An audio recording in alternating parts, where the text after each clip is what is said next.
अस्सलामुअलैकुम। मोहम्मद अज़ीज़ सिद्दीक अपने programme math views के साथ हाजिर खिदमत है। 20 नवंबर 2025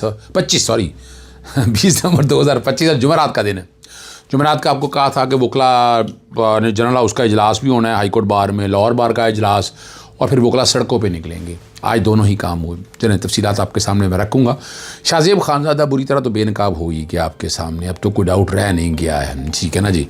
आप कहेंगे कोई शक और शुबा रह गया हो, वो कोई वाज़े तौर पर अब चीज़ें सारी सामने आ चुकी हुई हैं। किरदार भी सामने आ चुका है और उसकी डिस्कशन बहुत बड़ी वाज़े तौर पर आ रही है। किरदार दोहरा चेहरा वो भी सामने आ चुका हुआ है। यानी ये लोग इसी तरह बेनकाब होते हैं, उस पर गुफ्तगू करेंगे। और पाकिस्तान में करप्शन अरूज पर है और IMF या बाकी इदारे इस पर क्या कहते हैं। 27वीं तरमीम और हमारी अदालतें, वकला एहतजाज सड़कों पर, वो तफसीलात सारी आपके सामने मैं आज रखूँगा। शाहज़ेब खानज़ादा को जो ड्रामा केस है या जो मर्ज़ी कहें, ठीक है ना जी, डायलॉग सामने आता है कि अगर 26वीं आईनी तरमीम न लाई जाती तो जस्टिस सैयद मंसूर अली शाह इस मुल्क के चीफ जस्टिस होते। मसूफ वैसे तो शायद शाहिद भट्टी के सवाल के बाद ख़बरों की जीनत बने हुए हैं ना, ये बड़ी मज़ेदार बात है। शायद अपना शाहज़ेब खानज़ादा से यही सवाल था कि उन्होंने बापर्दा ख़वातीन के मुतालिक ये गुफ्तगू की होगी, किसी चैनल ने की। मंसूर यानी एंकर्स कई हजरात मौजूद हैं, उन्होंने कहा नहीं गुफ्तगू की हमने इस बारे में। ये तो मानना पड़ेगा, आपको ऐसी क्या जल्दी, क्या ज़रूरत पड़ी थी, लाजमी तो नहीं है ना। देखिए डिग्निटी ऑफ वुमेन के बारे में आर्टिकल 9 है, राइट टू लाइफ, आर्टिकल 14 है, डिग्निटी के हवाले से है, और नताइज आपके बड़ी ज़बरदस्त है। और शाहज़ेब खानज़ादा ने जियो न्यूज़ पर चैलेंज किया गया था कि PTI के नताइज दुरुस्त है, जिसके मुताबिक हमायत याफ्ता उम्मीदवार मुल्क भर से बड़े पैमाने पर जीत गए। ये रिकॉर्ड की बातें हैं कुछ। फिर शाहज़ेब खानज़ादा 27वीं आईनी तरमीम को गैर आईनी क्यों नहीं कह रहे। यानी लोग सारे कह रहे हैं, चले उनका ओपिनियन लगा गया, अपने बात तो करें ना। अगर वो बातें कर रही हैं तो ये सारी बातें आप करें ना खुद के। और जाली पार्लियामेंट ये बातें होती हैं, आपने डिबेट नहीं की, जनरल डिस्कशन नहीं की, ये सारी बातें तो आपके सामने है ना जी, ठीक है ना जी। और शाहज़ेब खानज़ादा के बारे में 2012 में वो सपोर्टर था खान साहब का।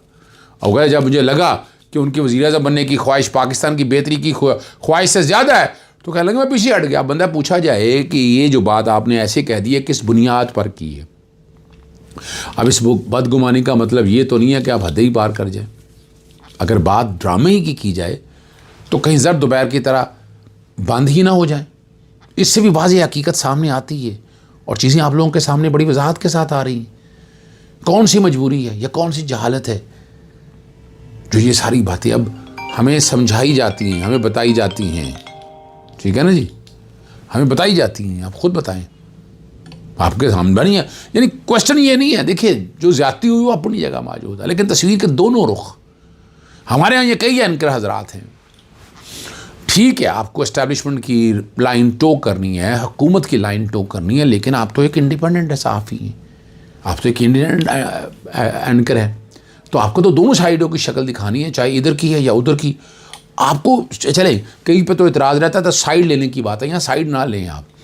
तो जब आप साइड लेते हैं तो फिर लोगों के जज्बात कैसे कंट्रोल किए जाएँ, आप खुद बता दें। वो शाहिद भट्टी तो खुल के बातें कर रहा है, वो तो एक है, वो तो यानी लोगों का ख्याल था कि वो इतना डराने धमकाने से भाग जाएगा, इबरतनाक निशाना बनाया जाए, पता नहीं क्या क्या कुछ हम सुनते रहे। लेकिन उसने तो बड़ी वजाहत के साथ बताया कि उसने क्या कहा था, उसने क्या ऐसी बातें कही हैं।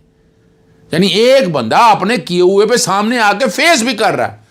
तो फिर आज आप चले जाए उसका शाहिद भट्टी के साथ बैठ के एक मुनाजरा कर ले, शाहज़ेब खान साहब क्या मसला है। मेरा तो ख्याल है ज़रूरत नहीं है उसका किसी और बैठने की, आप दोनों का मुनाजरा हो जाए तो बात बड़ी वाज़ेह आ जाएगी। अच्छा हाँ, एक बात जो बड़ी अहम अभी मैं आपके साथ डिस्कस करनी है, IMF की पाकिस्तान के करप्शन पर धमाका खेज़ रिपोर्ट आखिर बिलाखिर सामने आई गई।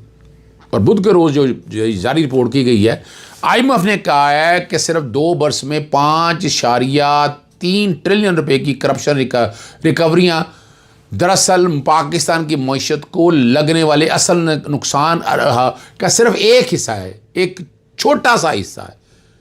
और इस रिपोर्ट के मुताबिक बदनवानी मुल्क के हर सरकारी दर्जे में मुसलसल और तबाहकुन अंदाज मौजूद है। और अगर हम दूसरी तरफ देखें, सनती शोबों की पैदावार भी सुस्त रवि का देखने में आई है। और इसी रवा माली साल में पहली छमाही में अशिया बनाने वाली बड़ी सनतों की तरक्की की शरह जो है ना, वो घटकर कितनी रह गई, सिर्फ 4.1% रह गई है। और हुकूमती रिपोर्ट के मुताबिक कितने ही जो सेक्टर हैं और नुकसान क्या हो रहा है, मुनसफाना बातें सारी क्या हैं, आलमी मुकाबले में टिक नहीं सकते हैं, बातें बड़ी वाज़ेह है। और IMF ने गवर्नेंस एंड करप्शन रिपोर्ट में पाकिस्तान की गवर्नेंस की कमज़ोरियों और बदमानियों के मुस्तकिल ख़तरात को नुमाया भी किया है। ये रोज़नामा जंग मैं जिक्र कर रहा हूँ। उन्होंने कहा कि IMF ने फौरी तौर पर 15 नुकाती इस्लाहाती एजेंडा नाफिज करने का मुतालबा किया। अच्छा, जिसके मुताबिक कह रहे हैं माशरती तरक्की 5 से 6.5% तक बढ़ सकती है। और इसी रिपोर्ट के अंदर सरकारी इदारों को हुकूमती ठेकों में दी जाने वाली खुसूसी मराहत ख़त्म करने, ISF के फ़ैसलों में शफाफियत बढ़ाने, SIFC और हुकूमती मालियती इख्तियार पर सख्त निगरानी की सिफारिशात शामिल है। ये भी है कि IMF के दरीना इंतज़ार की जाने वाली गवर्नेंस और करप्शन डायग्नोस्टिक रिपोर्ट ने वाज़े कर दिया है कि बदमानी के मुस्तकिल मसाइल दरअसल रियासती इदारों की अंदरूनी कमज़ोरी को जन्म देते हैं, जिन्हें दूर करने के लिए फौरी इस्लाहात जो है ना नागुज़ीर हैं। और जो आखिरी बात आपके सामने रखनी है वो 27वीं तरमीम के बारे में। मुमकिन जजेस ट्रांसफ़र और पुलिस के तफ्तीश के मामला पर जस्टिस मोहसिन अख्तर कियानी बड़ा साफ कह रहे हैं और बड़ी ज़बरदस्त रिमार्क्स उन्होंने दी हैं कि ये मामला भी आईनी अदालत के दायरा अख्तियार में तो नहीं आता। देखिए, जब आर्टिकल 199 के तहत रिटे लेकर आएंगे तो यही बातें होंगी ना। यानी आप यानी क्वेश्चन बड़ा वाज़ेह है कि यहाँ तो बहुत सी इंटरप्रिटेशंस की ज़रूरत है। जैसे मैंने एक बड़ी ज़बरदस्त बात आपके सामने की थी कि अटॉर्नी जनरल ऑफ पाकिस्तान जो है वो फेडरल कॉन्स्टिट्यूशन कोर्ट का वकील होगा तो अटॉर्नी जनरल होगा। तो इस वक्त तो कोई थे ही नहीं, वो तो अब आके क्लियर किया है सुप्रीम कोर्ट वफाकी आईनी अदालत के रूल्स में कि जनाब जो सुप्रीम कोर्ट का वकील है वो पेश हो सकता है वफाकी आईनी अदालत में।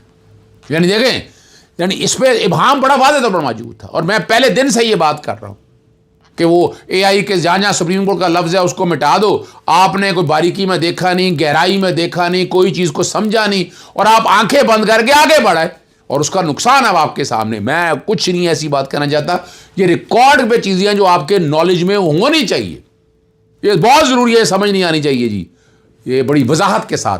और इसीलिए फिर जस्टिस मोहसिन अख्तर कियानी ने कहा कि दुनिया भर में जहाँ भी आईनी अदालतें कायम हुई, इब्तदा में उनके इख्तियारात समाज से मुतल्लिक मसाइल सामने आए। यहाँ भी इब्तदा से आईनी अदालत के दायरा इख्तियार का तयन एक बड़ा मसला बन सकता है, खुसूसन पुलिस तफ्तीश और मुकदमात के अखराज जैसे मामलात हैं।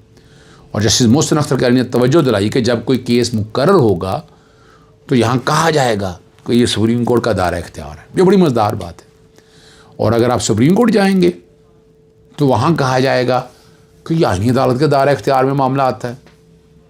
और नई तरमीम के बाद ये हकीकत है, गलत नहीं कह रहे जस्टिस मोहसिन अख्तियारी, ये वोकला और हत्ता के जजेस की बहुत सी मालूमात का अमली तौर पर फुकदान है। इसलिए इस तरमीम को समझने और मौसर तौर पर नाफज करने में बहुत बेसिकली वक्त दरकार का है, लेकिन बहुत ज़्यादा है। और ये समाज जब चल रही थी इसके इख्तिताम पर अगली तारीख 27 रख दी तो जस्टिस मोहसिन अख्तर ने हल्के अंदाज में कहा, क्या पता 27 को मैं यहाँ हूँ या ना हूँ। उनकी नई बात तरमीम के बाद अदालती निज़ाम में मुमकिन तब्दीलियों और जजेस की तैनाती या ट्रांसफ़र जैसे खदशात को बड़ी वाज़ेह तौर पर ज़ाहिर करती है। और वैसे तो आपने मजिस्ट्रेट बना दिया है, हाई कोर्ट के जजों को हवलदार बना दिया या SHO बना दिया है या एक छोटा सा क्लर्क बना दिया कि जब मर्जी उठाएं, जैसे मर्जी महकमे में जब मर्जी एक जगह उठाकर फेंक दिया। अच्छा, वो अपना जुडिशल कमीशन सर आपका भैया, हुकूमत को जिनसे प्रॉब्लम्स हैं उनको तब्दील करने में देर तो नहीं लगेगी, ठीक है ना जी। कोई देर लगेगी आपको? कोई देर नहीं लगेगी आपको। यही समझना है आपको, यही बारीक भी नहीं समझना है आपको। और आज लाहौर हाई कोर्ट बार का जनरल इजलास हुआ, तस्वीरें बैकग्राउंड पे आप देख रहे हैं, आप बाकी भी तस्वीर देख रहे हैं कि वकला सड़कों पे आए, एहतजाज किया। जो इल्ज़ाम था ना जनाब, GPO चौक से निकले और कल हाई कोर्ट के पिछले जुमेरात को दूसरे गेट से वापस चले गए, नहीं जनाब चेयरिंग क्रॉस तक जाना। वो वहाँ जाकर तकारीर हुई, वह बड़ी तफसीली बहस हुई, तकारीर हुई, एहतजाज हुआ, नारेबाजी हुई। हकीकत है, ये सारी चीज़ें सामने, हर एक को इख्तियार है अपने तरीके से बात करने का। लेकिन यहाँ सबसे ज़्यादा कसूर जो है वो ये हमारी पार्लियामान का है कि पार्लियामान ने आंखें बंद करके ये तरामीम कर ली। उन्हें खुद नहीं पता ये तरामीम क्या करने जा रहे हैं। और वज़ीर आला KP के सुहेल अफरीदी आज फिर अपने इमरान खान साहब से मुलाकात की कोशिश में अडयाला जेल पहुँचेंगे। 5-6 बार चक्कर लगा चुके हैं और मुलाकात नहीं हुई। और छः अशखास की लिस्ट जो है सुप्रिटेंडेंट अडयाला जेल को पहुंच चुकी है। और आज ये भी फैसला होगा कि जनाब खैबर KP के हाउस में जो कि आगे लाहेअमल क्या रखना है, वोगला का लाहेअमल आपके सामने आ चुका है। इजाज़त चाहता हूँ। अस्सलाम वालेकुम, अल्लाह हाफ़िज़, पाकिस्तान जिंदाबाद।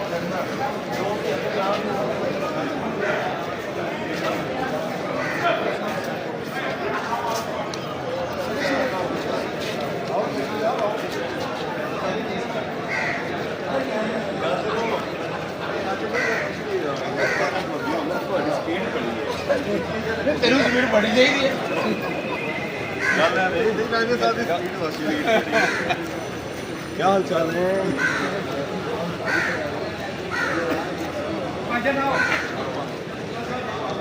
तरमीम नाम जो